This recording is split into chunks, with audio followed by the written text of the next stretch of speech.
নমস্কার বন্ধুরা, আশা করি আপনারা সবাই ভালো আছেন। আর পূর্বাস কিচেনে আপনাদের সবাইকে স্বাগত জানাই।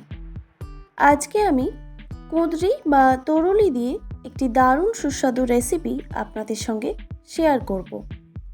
যারা কুঁদরি বা তরুলি খেতে পছন্দ করে না তারাও কিন্তু চেয়ে খাবে যদি এইভাবে কুঁদরি বা তরুলি রান্না করেন। তো চলুন বন্ধুরা, দেখে নেওয়া যাক আজকের রেসিপিটি। কুঁদরি বা তরুলির রেসিপি বানানোর জন্য আমি 500 গ্রাম কুঁদরি নিয়েছি। প্রথমে পরিষ্কার করে ধুয়ে নিতে হবে, তারপর কেটে নিয়েছি। আমি এই রকম শেপে কেটে নিয়েছি, লম্বা লম্বা করে। আপনারা আপনাদের পছন্দ মতো শেপে কেটে নিতে পারেন। আর এই রান্নাটাতে এইরকম কাঁচা কুঁদরি নেওয়ারই চেষ্টা করবেন। এইরকম পাকা কুঁদরি হলে সেগুলোকে ফেলে দেবেন, কারণ এই পাকা কুঁদরিগুলো খেতে কিন্তু টক লাগবে। তো আমাদের এই রান্নাতে এই রকম কুঁদরি একদমই প্রয়োজন নেই। এরপর একটা মশলা রেডি করে নেব। সেই জন্য মিক্সিং জারে দিয়ে দিলাম 4 টেবিল চামচ পোস্ত,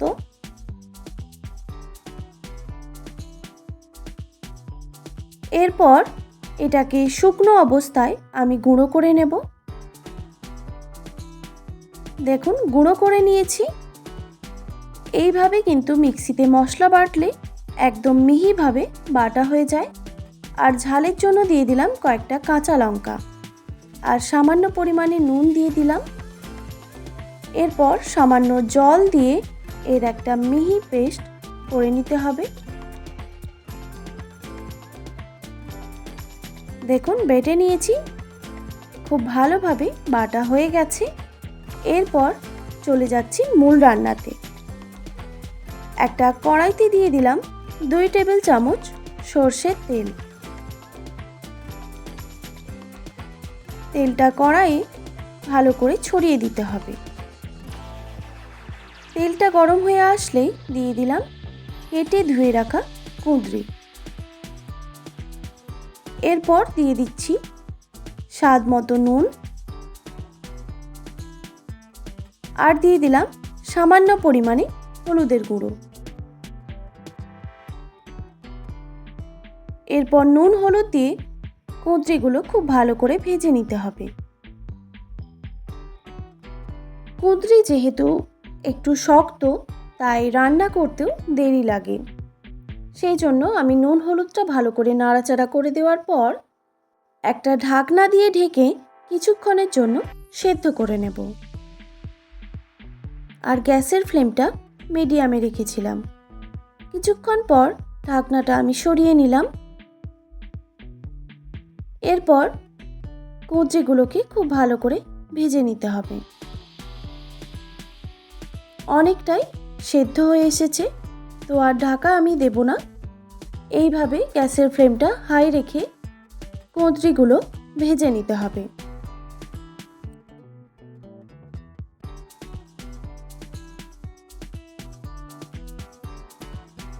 কুঁদরিগুলো ভাজা হয়ে গেছে। এই দেখুন, এর থেকে আর বেশি ভাজবো না।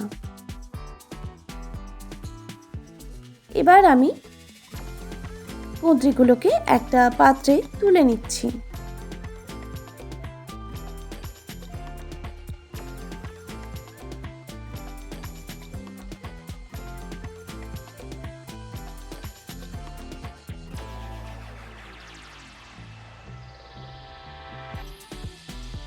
এরপর ওই কড়াইতেই আবারও দিয়ে দিলাম 2 টেবিল চামচ সরষের তেল। এরপর দিয়ে দিচ্ছি একটা তেজপাতা,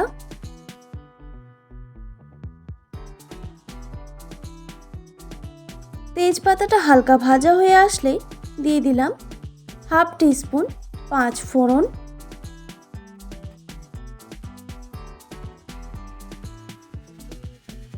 পাঁচ ফোড়ন থেকে সুন্দর ফ্লেভার ছেড়ে দিলেই দিয়ে দিলাম কুচানো পেঁয়াজ। আমি 2টো মিডিয়াম সাইজের পেঁয়াজ এইভাবে মিহি করে কুচিয়ে নিয়েছিলাম। এরপর দিয়ে দিলাম সামান্য পরিমাণে নুন। পেঁয়াজটা আবার খুব বেশি ভাজার দরকার নেই, একটু হালকা করে ভেজে নিলেই হবে। দেখুন এইভাবে আমি ভেজে নিয়েছি। এরপর দিয়ে দিচ্ছি একটা মিডিয়াম সাইজের টমেটো কুচি।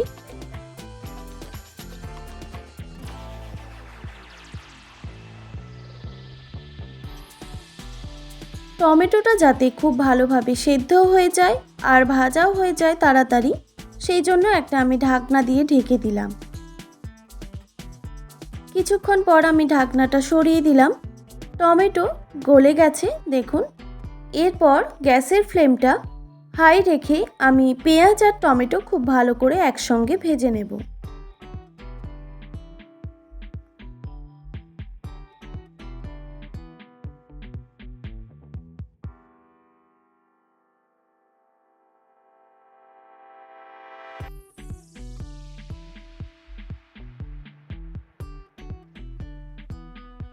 পেঁয়াজ আর টমেটো একসঙ্গে খুব ভালো করে ভাজা হয়ে গেছে। এরপর দিয়ে দিচ্ছি মিক্সিতে বেটে রাখা পোস্ত আর কাঁচা লঙ্কা।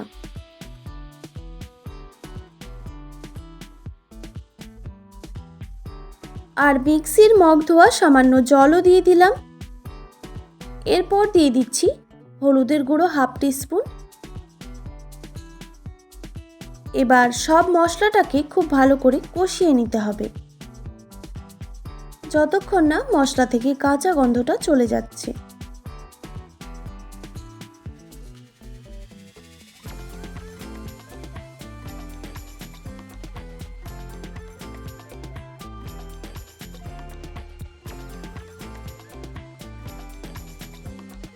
মশলা খুব ভালোভাবে কষানো হয়ে গেছে। এরপর এখানে আমি কোনো রকম জল ইউজ করব না, দিয়ে দিলাম ভেজে রাখা কুঁদরি বা তরুলি।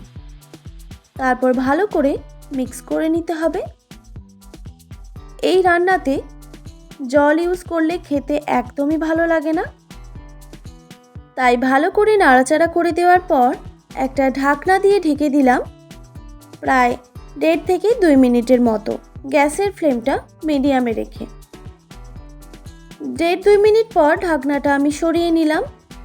আর ঢাকা দেওয়ার প্রয়োজন নেই। এবার গ্যাসের ফ্লেমটা হাই করে দিয়ে এটাকে একটু ভাজা ভাজা করে নিতে হবে। কুঁদরিগুলো খুব ভালোভাবে কিন্তু সেদ্ধও হয়ে গেছে।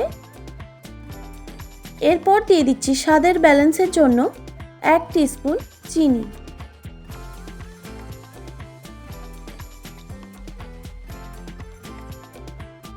চিনিটা দেওয়ার পর ভালো করে আবার মিক্স করে নিতে হবে।